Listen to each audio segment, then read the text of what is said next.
নমস্কার বন্ধুরা, আপনাদের সকলকে শ্রী হনুমান জয়ন্তী উপলক্ষে রইল অনেক অনেক শুভেচ্ছা, অভিনন্দন ও আন্তরিক ভালোবাসা। আপনারা সকলে আমাকে আশীর্বাদ করুন। আমার সোহিনী তৃষা চ্যানেলকে লাইক, শেয়ার এবং সাবস্ক্রাইব করে আমার পাশে থাকার অনুরোধ রইল। দেখতে থাকুন, সাথে থাকুন। নমস্কার বন্ধুরা, সোহিনী তৃষা চ্যানেলে আপনাদের সবাইকে আমি স্বাগত জানাচ্ছি। আজকে আমি বড় হনুমান জয়ন্তী উপলক্ষে বজরঙ্গবলীজির মন্দিরে গিয়ে পুজো দিলাম। সেই মন্দিরের দৃশ্য এবং অপূর্ব সুন্দর শ্রী বজরঙ্গবলীজির মূর্তি, সেই ভিডিও, পুজোর দৃশ্য আমি আপনাদের সামনে তুলে ধরলাম।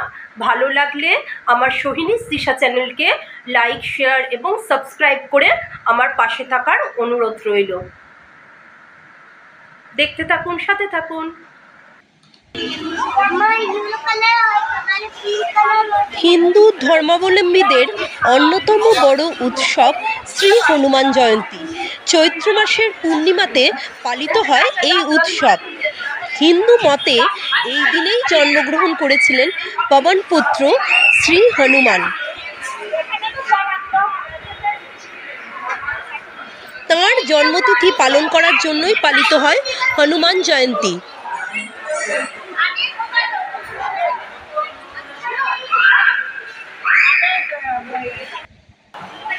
মনে করা হয় এই শুভ দিনে মা অঞ্জনীর গর্ভ থেকে হনুমানের জন্ম হয়েছিল। তাই তো শ্রী হনুমানজি হলেন রুদ্রাবতার। তিনি অজেয়, ভক্তদের বিশ্বাস তিনি অসীম ক্ষমতার অধিকারী, তিনি সর্বক্ষমতার অধিকারী, সর্বশক্তির অধিকারী। জয় শ্রী বজরঙ্গবলী কি জয়। শ্রী বজরঙ্গবলীকে অমর বলে মনে করা হয়।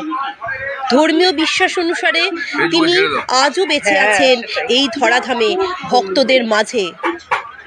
তিনি অমর।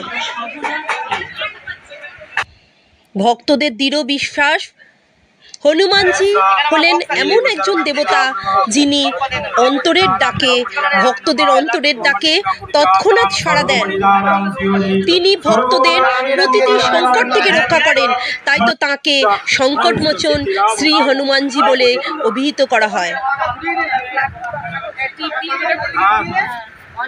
2024 সালের 23শে এপ্রিল মঙ্গলবার শ্রী হনুমানজির জন্মবার্ষিকী পালিত হলো, মানে হনুমান জয়ন্তী উৎসব পালিত হলো। মঙ্গলবার বা শনিবার হনুমান জয়ন্তী পড়লে এর গুরুত্ব বহুগুণ বেড়ে যায়। এই দুটি দিনই শ্রী বজরঙ্গবলীর দিন হিসেবে মনে করা হয়। এছাড়াও সারা বছর প্রত্যেকটা দিনেই আমাদের সকলের প্রিয় হনুমানজিকে সাজিয়ে তোলা হয় বিশেষ ভূষণে।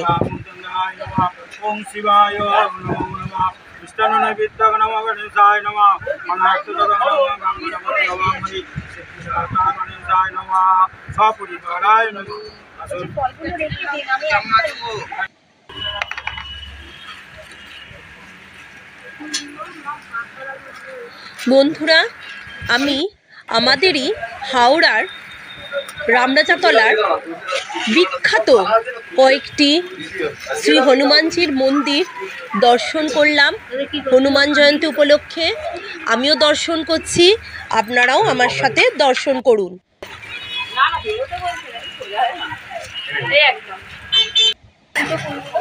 ভালো লাগলে আমার সোহিনী তৃষা চ্যানেলকে লাইক, শেয়ার এবং সাবস্ক্রাইব করে আপনাদের আশীর্বাদের হাত আমার মাথায় রাখুন।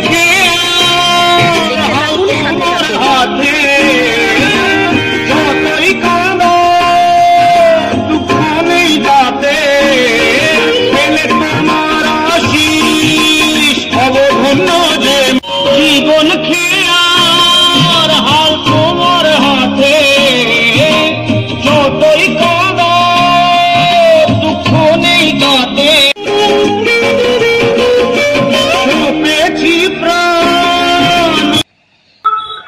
হনুমানজির জন্মোৎসবের শুভ যোগে কিছু কিছু বিশেষ ব্যবস্থা গ্রহণ করা হলে মনে করা হয় ভক্তদের সমস্ত সমস্যার সমাধান হতে পারে এবং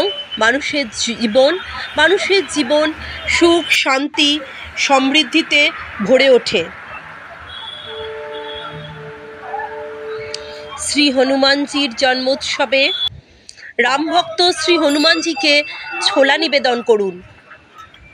শ্রী হনুমানজিকে ছোলা নিবেদনের পূর্বে স্নান করে শুদ্ধ হয়ে পরিষ্কার বস্ত্রে, শুধু লাল রঙের ধুতি পরলে আরও ভালো হয়, ওনাকে ছোলা নিবেদন করুন।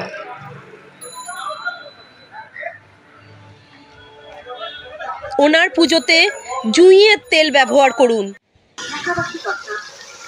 এছাড়াও ছোলা নিবেদনের সময় শ্রী হনুমানজির উদ্দেশ্যে সামনে একটি প্রদীপ জ্বালিয়ে রাখুন।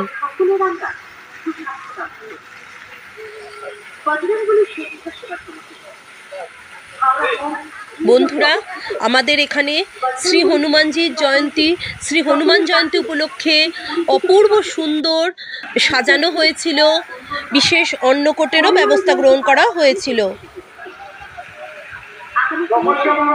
আচ্ছা, আমরা যেটা বলছিলাম, শ্রী হনুমানজিকে লাড্ডু ছোলা নিবেদনের পর ওনাকে গোলাপের মালা অর্পণ করুন, তবে জবার মালাও নিবেদন করতে পারেন। শ্রী হনুমানজির মূর্তির দুই কাঁধে অল্প অল্প করে সুগন্ধি ছিটিয়ে দিন। এবার একটি গোটা পান নিয়ে তাতে কিছু গুড় ও ছোলা দিয়ে শ্রী হনুমানজিকে নিবেদন করুন। ভোগ নিবেদনের পরে একই স্থানে কিছুক্ষণ বসে তুলসী মালা দিয়ে হনুমান মন্ত্র জপ করুন। 5 বার জপ করুন, আপনার জীবন সুখ শান্তি সমৃদ্ধিতে ভরে উঠবে। ধন্যবাদ।